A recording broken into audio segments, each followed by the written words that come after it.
Monsieur le Président, Monsieur le Ministre, mes chers collègues, une France de propriétaires, c'est ce que déjà Valéry Giscard d'Estaing en 1974 avait annoncé et qui a été repris par l'actuel Président de la République.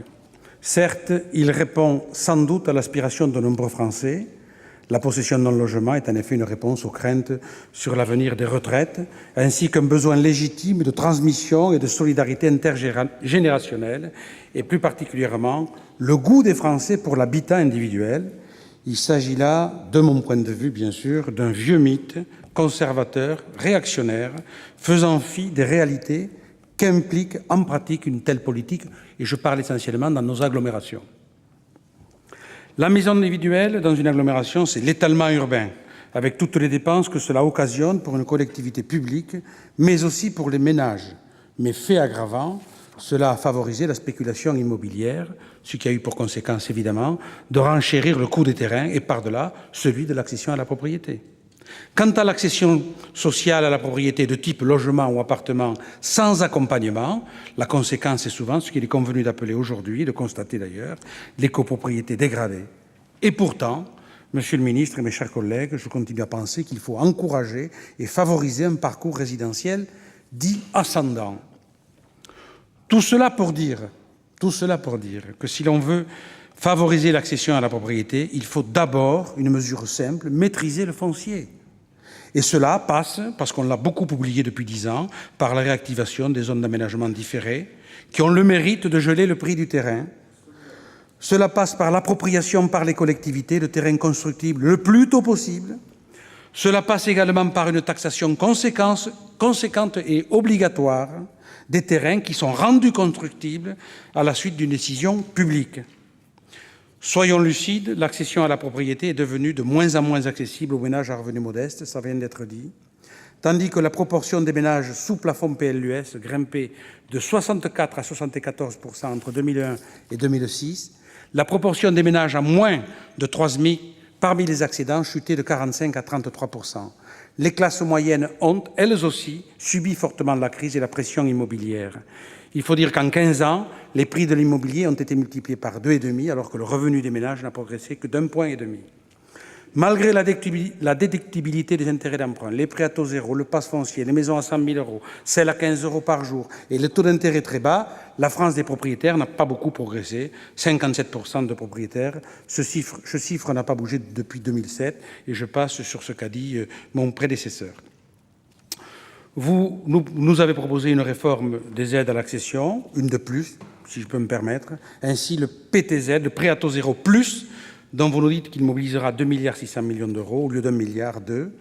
Mais vous prévoyez de supprimer d'autres financements comme le pass foncier, le crédit foncier, le crédit d'impôt sur les intérêts d'emprunt et d'autres encore. Bref, globalement, j'ai calculé que l'aide à la pierre allait diminuer de 50%. Mais cette nouvelle mesure n'est pas soumise à condition de ressources, ce qui ne devrait pas favoriser les plus pauvres, et centrée sur les zones les plus tendues. Doit-on s'en réjouir? Oui et non. Oui pour les zones qui manquent de logement, mais non, car 30% des ménages, mais seulement 30%, vivent dans des agglomérations de moins de 5 000 habitants. Enfin, je suis un de ceux qui pensent qu'il faut que les offices d'HLM mettent à la vente une partie de leur patrimoine.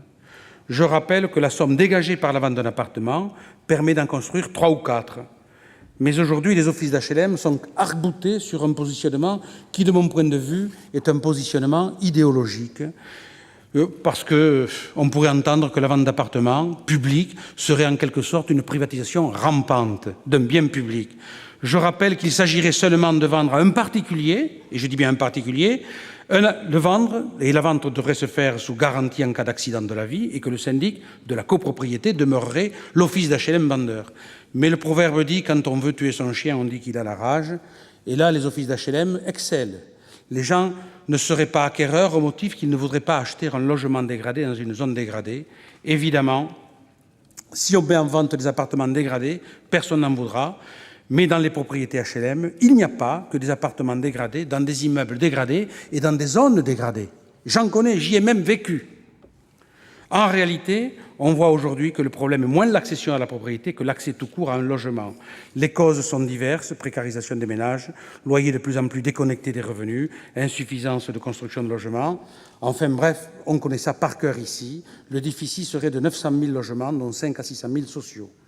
Mais j'avoue que je demeure perplexe quand on sait que la trésorerie du monde HLM est de l'ordre de 7 milliards d'euros. Et quand on dit cela, on trouve toujours un savant, plus savant que l'autre, qui vous dit « oui, c'est vrai, mais ce n'est pas comme cela et la réalité est beaucoup plus complexe ». Et que tout cela ne sont que de mauvais prétextes de mon point de vue. D'ailleurs, le lobby de l'Union des HLM est tellement puissant qu'il touche à la fois la droite et la gauche.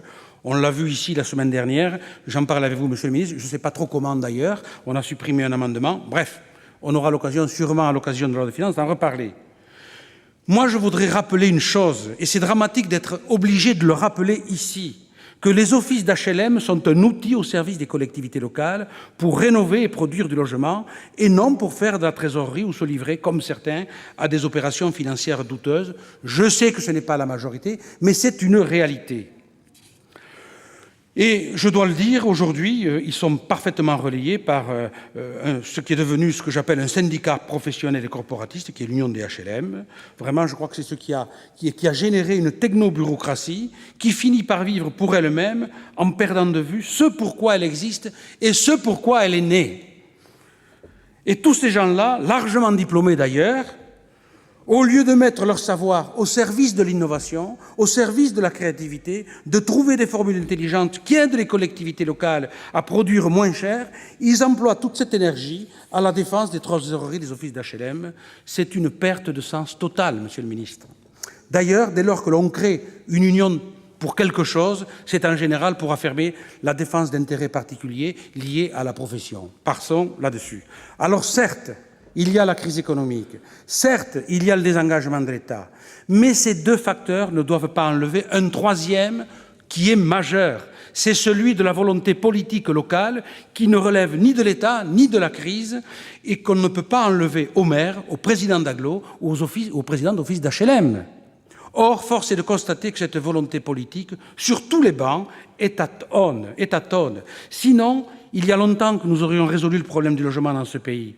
Et d'ailleurs, moi qui suis un décentralisateur par essence, je pense aujourd'hui que cette politique est trop décentralisée. Elle est un frein au développement de l'offre parce que nos élus sont fragilisés par des populations qui, prenant de l'âge, repliées sur elles-mêmes, ne veulent plus voir dans leur ville arriver des populations nouvelles, dites pauvres. Et nos élus locaux résistent mal, peu, voire pas du tout à cette pression. Enfin, je voudrais dire qu'on entretient une autre confusion grave dans nos agglomérations. Ce n'est pas, mesdames et messieurs et mes chers collègues, l'architecture. Ce n'est pas la concentration urbaine qui crée le malaise. C'est le chômage, c'est la crise économique qui sont responsables de ce malaise social et pas autre chose. Alors, Monsieur le ministre, je vous l'ai dit et je l'ai redit, certes, je pense qu'on ne peut pas non plus prétendre bâtir une politique d'accession à la propriété quand on diminue de moitié les aides à la pierre. La question que je voudrais vous poser, ne pensez-vous pas qu'il est grand temps que l'État reprenne les choses en main, précisément parfois pour enlever quelques contraintes à des élus locaux qui pensent comme vous, mais qui n'osent pas le dire? Merci, mon cher collègue.